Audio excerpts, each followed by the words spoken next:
Hey guys. So today is a do-over from yesterday. If you were on my live stream yesterday, I do live streams every fourth Saturday of the month, and that was yesterday, and something went totally haywire with my throat. So I'm hoping that I can get through today because if you know me, you know that I push through and I wanted to make sure that I can get you guys this information.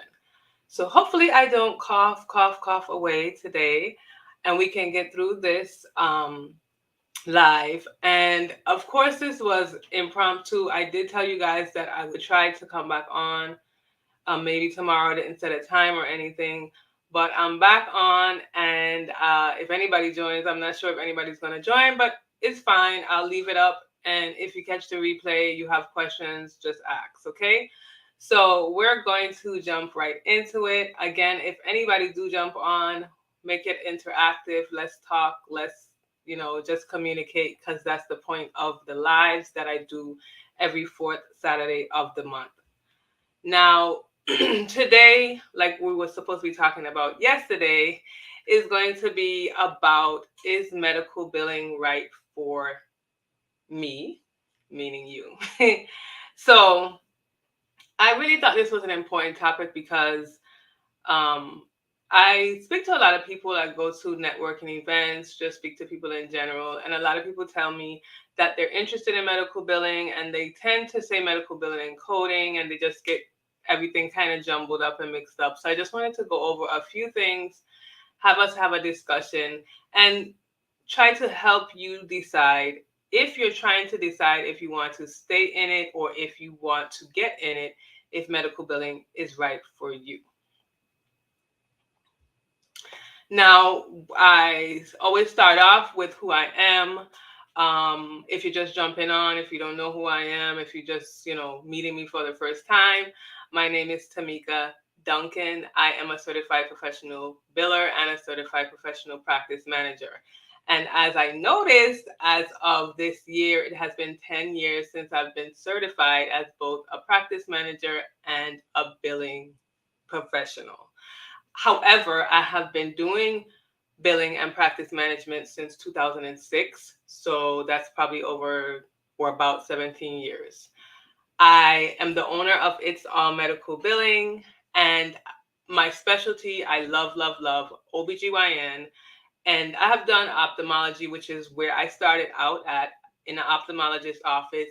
I've done pediatric behavioral health, pain medicine, general surgery, and I plan to do other specialties, but I just love to do OBGYN. Now, I also always include a little bit about myself so you can get to know me, get to know who this person is that's always talking about medical billing. And I love dark chocolate. Now, as I was telling you guys yesterday, I went to a chocolate making workshop and it was awesome. I made a high heel shoe, and that is perfect for me because I love high heel shoes and I love dark chocolate. So it just went great together. I am the mom of a fur baby, or I'm a fur mom of a little baby, Cody. And I actually just came from the American Medical Billing Association's conference in Las Vegas, which was the first time that I've been to Las Vegas. And I really enjoyed myself. The conference was 2 days. It was wonderful. I networked there. Me and my sister went and we had a good time. We walked and walked and walked. And the first day that I was there, which was the Wednesday, we walked so much that when I got in the hotel, I was so tired. I had walked myself to sleep, and it was only about 5 o'clock their time. So my time, which is Eastern Standard Time here in the Virgin Islands. I don't know what their time was, but it was 3 hours later. So when it was 5 o'clock their time, it would have been 8 o'clock my time. And if you know me, I am early bird, or I sleep easily, or so by 8 o'clock I'm like drained and tired. And so I was knocked out, which also meant that I got up really early up there or over there, because I usually get up like 6 5 o'clock my time, which would make it 3 o'clock their time. So if you got all of that, you would understand that I was all mixed up when it came to the time zones. But anyway, if any of you guys have been to Las Vegas, please, comment below. Let me know how you liked it. Like I said, I did like it. I don't gamble. So that was not one of the things that I did, but I ate. If you know me, I eat, I eat, I eat. I like to eat. I don't have a problem eating. Sometimes I have to slow myself down because I eat. And we ate at Dave. I know I'm going to get his name wrong. My sister's going to be laughing at me. But Ramsey. I think it's Ramsey. His name was Ramsey. We ate at his burger place, which the food was good. Everywhere I ate at in Las Vegas, the food was amazing. But moving on, because I can talk about food forever.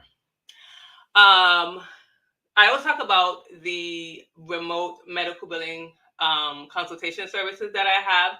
So again, if you are interested, you can go to the link that's on the screen there. It's on medicalbilling.com/bookonline. And you can do a one-on-one with me. We can talk about schooling, jobs, all those things about medical billing, those questions about medical billing that you have. That's not a place to ask me about medical billing questions as far as how do I build this, how do I build that. But it's more of if you want to know about the career, maybe where you can go, stuff like that, then that's right for you. And the new merchandise, which I first came out with the cups, which you see there, and I have here. Can't get the camera right. Okay. And then I have the book. And I have two different types of books. So books, notebooks. So if you go up on, it's www.medicalbillingmaven.com, you can see the actual designs of the books that I have. It's small, it's compact, it is lined. I don't know if you can see that. And then it has two pockets. I'm a sticky girl, so I like to stick things, papers, all that stuff in the pockets. Okay, it has a pocket here as well. But I also have a couple of new items, and one is also a insulated cup. It says Medical Billing Maven, which is the name of my channel, as you guys know. But if you are in billing, if you are, already in it, somebody who's in it, we are all mavens in our respective right. We are expert in some type of way. Maybe it's in a specific specialty. Maybe it's in payment posting. Maybe it's in, appeals or denials. We are all mavens. So get your maven items. I wanted to do items for medical billers in particular. We have pillows, of which this is one of them. It says Medical Billing Maven, a superstar at collecting claim reimbursements submitted to third-party payers along with patient statements. It also says a maximizer of revenues for healthcare providers, and it shows our special skills below, which is investigator, critical thinker, and outstanding communicator, which I say and know that I am. And I have it in different colors. So again, go online, check that out. And I also have it in a t-shirt. So this is the black one. I have black, white, gray, blue. I'm going to come up with some other colors. And I'm also wearing another shirt that I designed. It says medical billing is more than submitting claims. And if you are a biller, you will know it is way more than submitting claims. So just check out the website, see what you can find there. And hopefully you'll find something that you like. I'm going to be coming up with more designs, newer things, because I also personalize buttons as well, like pin-ons. And I don't even have one with me, but I personalize pin-ons. So I do kind of designs here and there. So you should be seeing more things. So let's get into the live. So I'm not sure if I should go into or stay in medical billing. Just some of the questions you might ask yourself. And they're legitimate questions because a lot of us have kind of just been pushed into it, or we might hear that it's such a good profession and we should get into it. But then you really wonder, is it the right profession that I should get into? Is it right for me? So we're going to start off with some things like salary. And I started off with salary first because I know that is mainly what most people want to know. I mean, we're living in a time where things are really expensive. We need to know where our funds are coming from. So salary as a medical biller. It's hard to give a specific amount because there's no way to do that. The how you get paid is going to be determined by different factors. Where you live, as far as location is concerned, where you work, if you work in a hospital, a private practice, a large practice, what specialty you work for. Like there are just going to be so many factors that determine what your salary is going to be. So if you're trying to get into medical billing for the mere fact that it's going to pay you a lot of money, I would say please, please don't do that. Do not just get into it because you believe it's going to pay you a lot of money. Now, it can. I'm not saying that it can't. But if you only worried about money, then you might be disappointed, especially if you don't have experience, or, maybe you go into the wrong specialty, or it'll be a lot of reasons, and you will be disappointed. You might have invested a lot of time and money in it, and now you're like, oh my God, I'm not getting paid what I thought I was going to get paid. Of course, money is important and you should think about it, but it shouldn't be your number one reason. Now,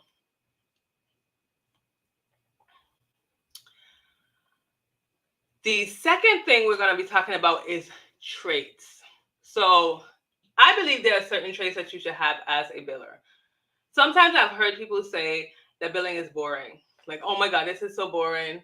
You guys do the same thing over and over and over. I could not sit here in the computer doing the same thing over and over again. And I get that because it's not for everybody. Now, I am an end-to-end biller, meaning that I do from submitting claims to patient statements and collections and refunds. Like I do the whole gamut. You might be a biller who just post payments, and that might be all that you do. So it's important that you figure out some of the traits that you need to have for each specific duty. Now, if you are like some of the traits I said, as far as with the merchandise that I have, it's really true characteristics and traits you should have. So you need to be an investigator. And I've told people that and they laugh. I'm like, what do you mean by that? But even something simple as trying to figure out what the payers want, what are their guidelines and rules, and how they want you to bill for specific things, can sometimes be a hassle. Like you have to really dig and investigate and try and figure out what they meant by this and what they mean by that. Sometimes it's really just not clear and you need to figure that out. It gets frustrating, don't get me wrong, but for the most part, I really, really enjoy it. Like it's fun when I can finally figure it out, and when I can finally get a claim paid. I am ecstatic. Like I'm like, oh, yeah, I thought y'all wasn't gonna pay this, but you paid it. You know what I'm saying? I feel that. I don't know if anybody else feels it, but I totally feel it. Then you need to be a critical thinker. Again, when it's time to get our providers paid, we need to know that we're not just gonna be thinking on the surface, like, okay, well, the representative told me this, and I'm just going to take it as face value. You need to think about it. Okay, does that make sense? I did this and that, and he said this. And, you have to really critically think about things in order to sometimes get the provider paid. Now, I hear a lot of times, people say that medical billing is so easy. Like, all you're doing is sending out claims, Tamika. What is the big deal? Like, it is so easy. And it's not easy. It may be simple sometimes, and sometimes it's not even that. But it may be simple. The concepts may be simple, but sometimes it takes you forever to get paid, or it's really hard to get paid. And so That is not true at all. So you really have to sometimes critically think about things, try to figure out stuff, what makes sense, what don't make sense, go from there. And then being an outstanding communicator. For me, again, being an end-to-end biller, I have to be able to communicate with everybody. Everybody meaning the front desk, the coders, the clinicians, the providers, um, the insurance companies, the patients. I have to be able to communicate with everyone.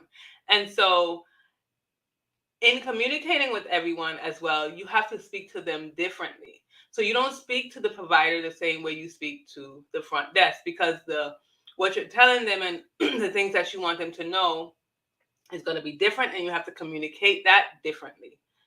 So being able to communicate, if that's not one of your strong points, I'm not going to say that you can't be a biller, but it will definitely be a challenge. And you might not get people to understand what you want them to do or how they should do. And to be honest with you, we are like the end point. The medical billers are the end point. So when the patients come in the front desk, they speak into the front. Then they come, they go, they speak to the nurses, the clinicians, all of those people.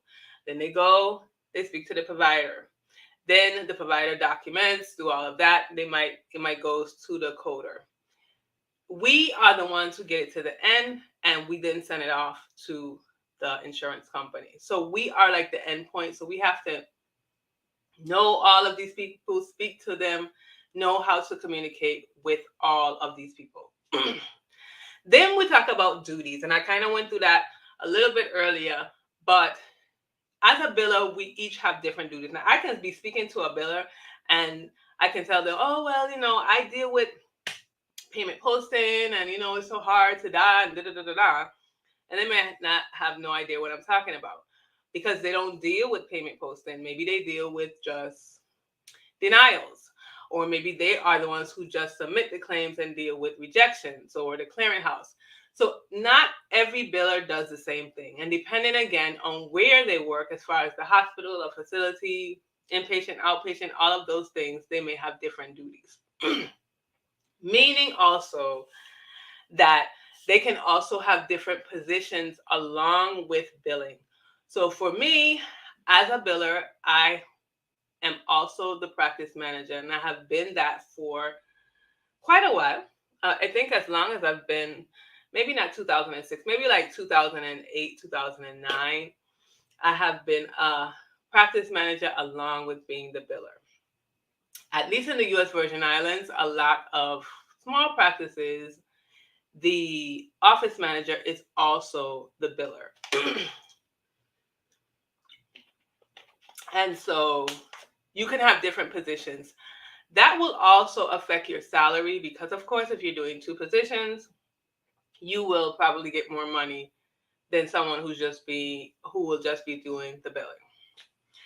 Then we have the investment. You need to ask yourself about investment. So whether or not you want to be certified or not as a medical biller, and for me, I always recommend that you do. You don't have to, though. It's not mandatory. As with coding, a lot of the providers and facilities and practices want a certified coder. As far as a biller, you don't have to be certified, but I would recommend that you are. I am. That is why I became certified. And I'm going to do another video on the whole certification and all that stuff later. But you don't have to be certified. But even if you're not certified as a biller, I would suggest that you get formal education. And I'm always comparing to myself because I get a lot of stories and it's just what has happened to me is my journey. But a lot of us have been thrown into billing, meaning we learned from someone else who probably learned from someone else. So in all of those someone else and someone else and someone else, things get lost, translations get changed, your perceptions already, how the way you understand and comprehend change. So you might lose things and not know things that you're supposed to know. So I always recommend to get formal education. So regardless of whether or not you decide to get certified, at the end of this, you take a class, you take a course so that you will feel like you understand and know the foundations of being a biller and what to do. So I always recommend that. So that's one of the investments I suggest that you make. So then you also, that's basically like your initial investment, meaning your education. Maybe you might have to pay for that. Maybe your provider might pay for that. Now, don't wait for them to pay for that. They should want to, I would say, but not a lot. Let me not even say not all. A lot of providers don't want to because they don't realize the importance of it. But I would say make sure that you get formal education. Sorry, I'm chatting, and I'm not even watching the comments. Lady Jim says, "Hi, Lady Jim. That's the best part." I was chatting, so I probably missed that. So catch me up on that because I'm gonna watch the comments now. But I'm not sure what you was talking about, but medical billing for me, all of it's the best part. So you gotta tell me which one you were talking about. But yeah, so your education, you can invest in your education. And time. Time is important. We always look at like money and all of those things. But time, investing your time in something and then being disappointed or not wanting to do it, that is also something you need to keep in mind. Because if you sat there and you invested, I don't know, 6 to 12 months in education, that is 6 to 12 months you could have been doing something else, and you didn't do it because you was thinking that it was going to be one thing, and then you get to the end and it's something else. Then continual investment. Continual investment meaning more education, because even though you learned the first time, there are always things that's going to change from before. There are guidelines and rules and regulations that are going to be updated that you need to know. So you need to continually invest money and time, sometimes, well, mainly time and sometimes money into medical billing. Okay, Lady Jem said, "Hi there, was about collecting that money after you get the claim." Oh, yes. Yes. That's the main thing. That's what we want to do. So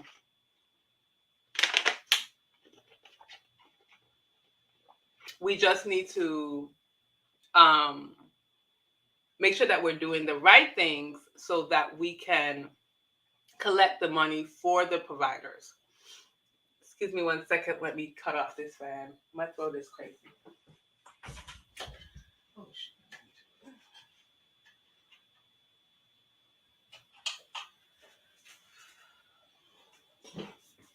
so I'm cutting off the fan and the light. Okay, so some of the things that I want you guys to ask yourself is, what are your expectations? What are you trying to get out of this? What do you want to receive from it? Now, again, like I said, if money is the only thing, I think you need to rethink your reasoning into being a medical biller. If some of your expectations is to move from billing to coding to maybe auditing, like, just decide what are your expectations from getting into medical billing. Now, you don't have to even move from medical billing. Like, you can just be a biller. You can teach billing, like I teach billing. You can bill for different types of organizations, small practices, inpatient, outpatient. So you have a variety of ways that you can hone in on your billing skills. So you can stay as a biller. You don't necessarily have to become a coder. or an auditor or do something else. So just find out what your expectations are when you're deciding to come into this profession. Then I get often the question, is it worth it? Do I find being a medical biller worth it? Um, I also have gotten the fact that people think that medical billing is not, how do I want to say? Medical billing, like I said, because it's so easy, it's not a real profession. If you don't know how to code or if you don't do coding, that's not, the real thing to do. And I don't like when people say that because respect everyone's profession, respect what everybody decides to do and what they want to do. If you don't know the full story and you don't know what billers do and how they make a difference, because you can have the patients check in, um, the nurses and clinicians take care of them, triage them, the doctors see them, the coder code, and then from there nobody does anything. And if that's the fact, or if that's what happens, then what's the point? If we go through all of those steps, and then no one bills out the claim, which is the job of the biller, then again, what's the point? So everybody plays an important role in this whole revenue cycle. Everyone, not just one person. Because if one of these people are not doing their job in the role, then something is going to give. Something is not going to be right. If I don't have a coder and no one's giving me the codes to bill, then I have nothing to bill. So it's just you have to figure out if this is worth it for you, and you have to be um, confident and strong in your decision.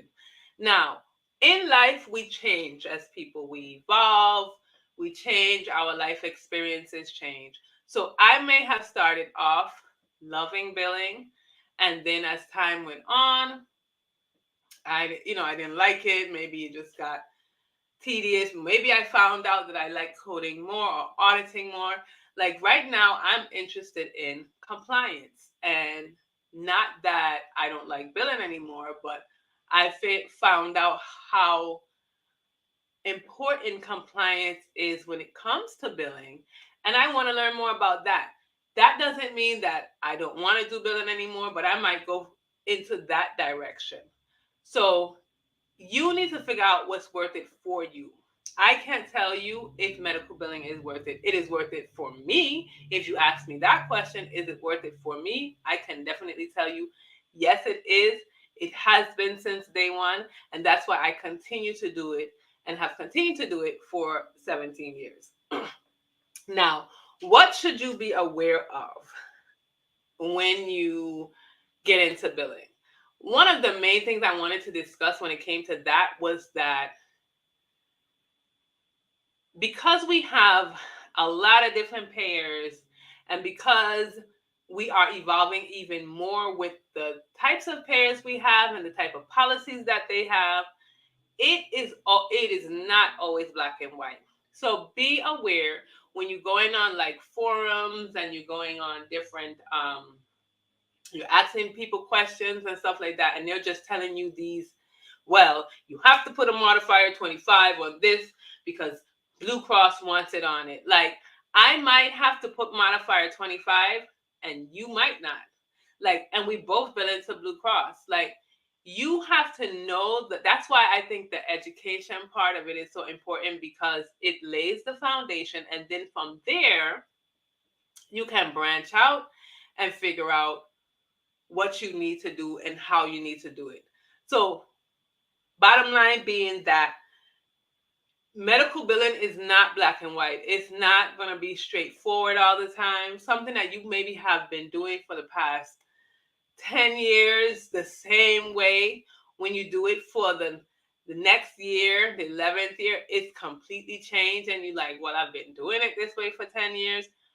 it can sometimes get really frustrating because you don't have like a real straightforward answer. So what to be aware of is that you have to be invested, be willing to learn, be willing to educate yourself, be willing to make changes when changes are happening and go along with them. So that would be my main thing for you to be aware of.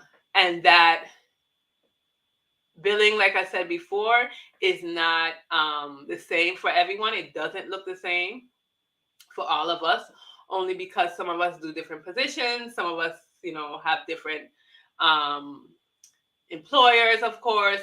And maybe I could say that too, is that my title might be medical billing specialist, and your title is medical billing specialist as well.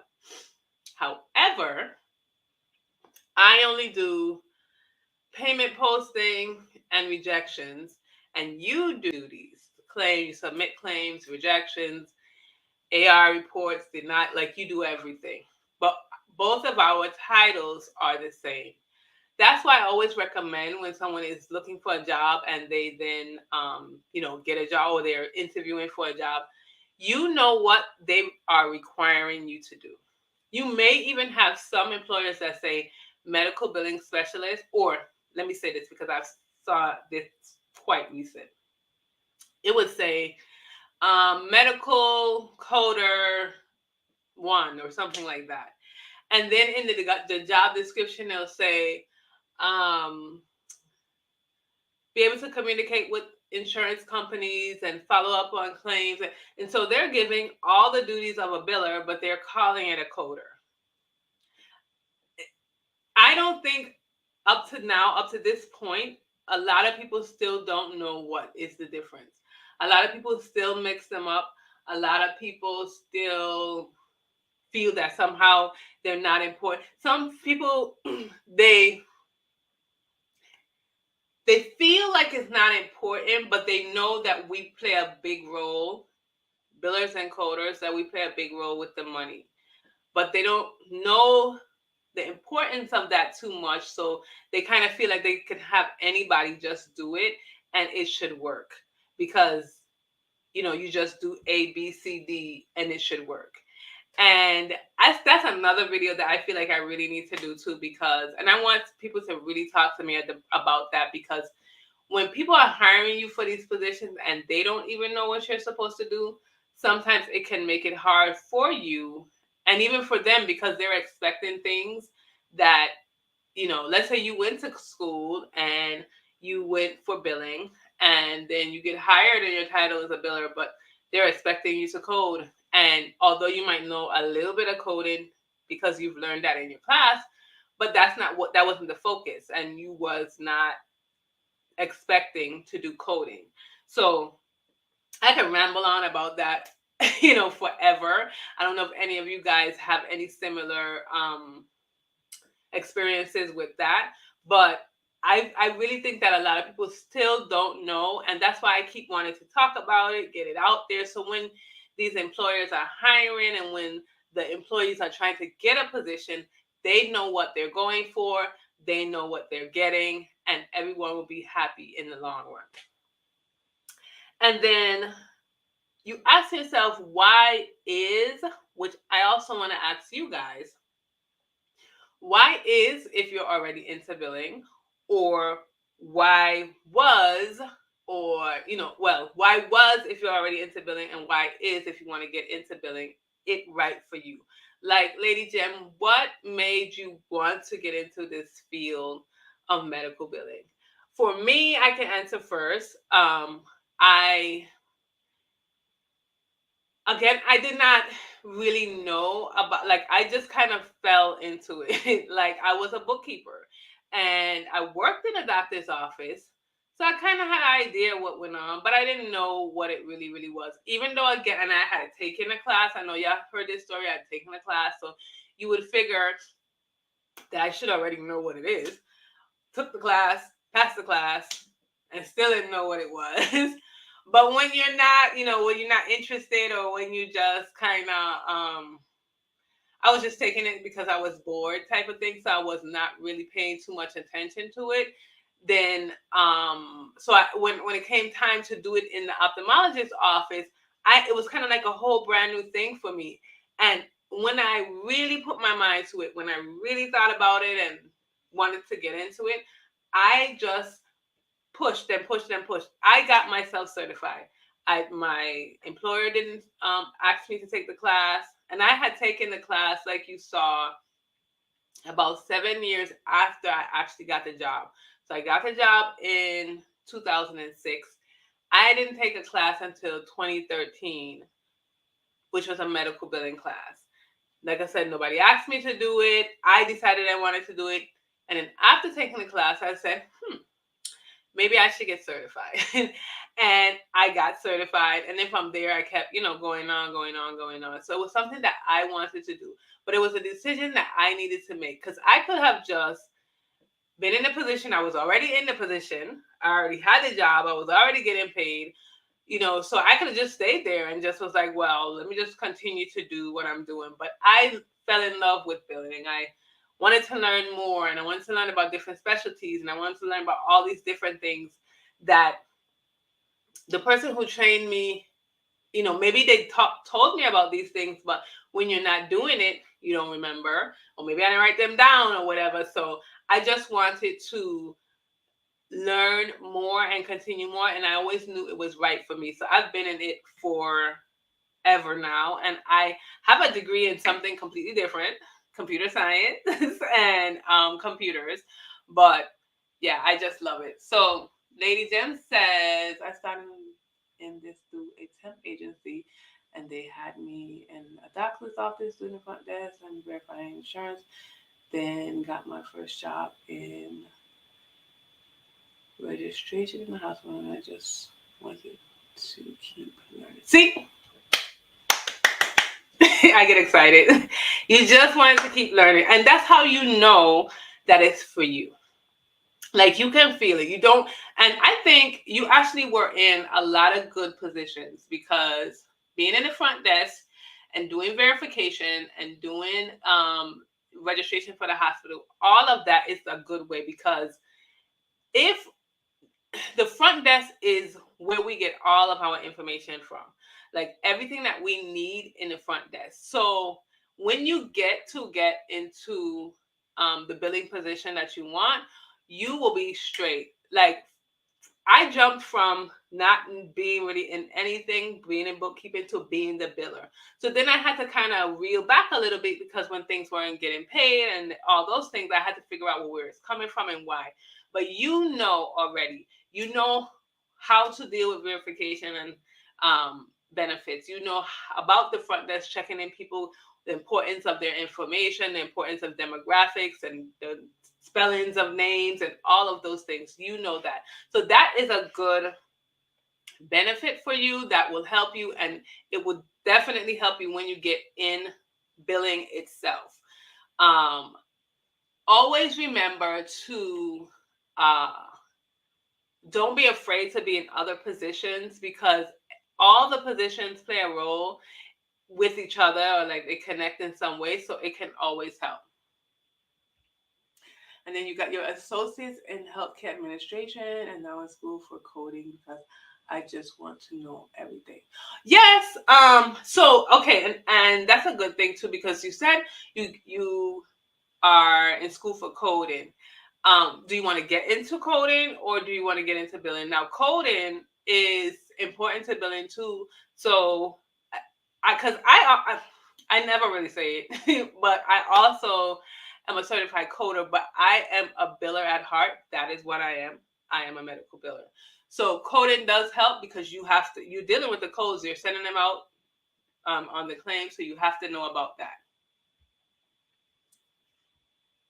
I have done everything from desk, medical records, claims, follow-up, and payment codes. And I think I have worked in every position in revenue cycle. And that is good. You worked in every position in the revenue cycle. So you have a plethora of opportunities. Like, wherever you feel you want to go, you can definitely go, because you know everything. You know how everything works. You know what's important, and that is very good. And so coding and auditing medical records. Oh, that's good. Yes. So yeah, and that kind of goes hand in hand too, because in order to do audits, you have to know how to code. And that's great. Yeah. So for the longest time I was like, is something wrong with me that I don't want to be a coder? Because I just didn't want to do it.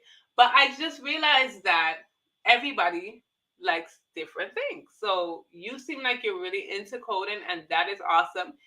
Although you've done the front desk, you've done some billing, you've done everything, you really like coding. So hone in on what you like, because that will also make it good for you when it's time to when things get frustrating, when because I don't know about you, but there are so many times that I get frustrated, but it's never to the point of like I don't want to do this no more. Is that I love it so much that I just continue to want to do it, continue to want to do it. So I am, you know I think you have a lot of strong qualities, and that um especially because you know the complete revenue cycle. Wherever you want to go, however you want to spin it in the long run, you do great because you know everything. There are some people who just know one thing, and that's not bad. But the more you know, the more you can evolve and do more. So I'm glad that you joined me, because I didn't think anybody was going to join after this being a spontaneous thing. But I hope I was able to give you guys some pointers and tips. I think I just saw one more comment here. I love the puzzle of figuring out how to get claims processed, but I dislike the phone. Yes, I agree. The phone calls sometimes I mean, for the majority of times I like to be on the phone, whether it's with patients or in insurance. But there are some times when these insurance companies be having me on like 10, and I'm like, look, I ain't got no time for your games. Like, answer my questions, stop running me around. They like to put you on hold, and they like to give you these whole stories. So I could totally agree with the phone call thing. And there are a lot of people who don't like to be on the phones either. So I really, really understand that. But I thank you so much for joining me on your Sunday. I'm not going to take too much more of your Sunday. But if you're, watching the replay, you can comment below. Lady Jim, it is always a pleasure. Thank you so much for joining me. And I hope you have a nice rest of your weekend and a productive week. Next week, we're almost into November. Where did the year go? I do not know. Where did the year go? I do not know. But we're almost in November. Next week is November. And I hope you have a productive November and a productive rest of the year. So I will see you again. Don't forget that I do my videos every week. I'm trying to push them out every week, every Saturday. And um, then the fourth Saturday should be my live. So please join me again there. And I will see you again. Thank you. Thank you so much. Have a good one.